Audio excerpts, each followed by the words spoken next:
Cheryl Weigel says her family loves being in the water, her father included. And that's why last week, while her parents were visiting them on the Gulf Coast, they did it all, posting on Facebook about taking a boat into the bay and swimming in Boggy Bayou.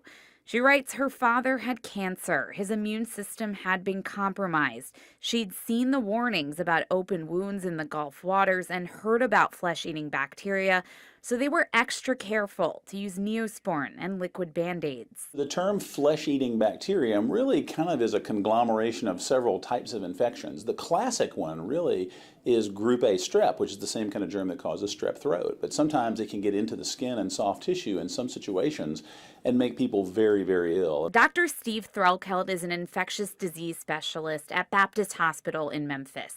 He didn't treat Cheryl's father, who's from Memphis, but unfortunately, that's where he ended up about 24 hours after getting out of the water.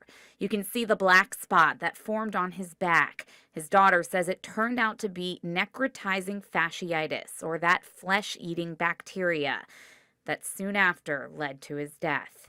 She says she had no idea patients with depleted immune systems were just as vulnerable as those with open wounds. If you're going to go to the beach, you probably shouldn't swim in ocean water if you're significantly immunosuppressed, if you're on high-dose immunosuppressants like steroids, if you've gotten chemotherapy. That should be a marker to make you a little more careful. In fact, Dr. Threlkeld says this bacteria is much more likely to live in warm water, like in the Gulf. You can also catch it from eating raw seafood. Weigel says she'd like to see more warning signs and beach towns promoting awareness.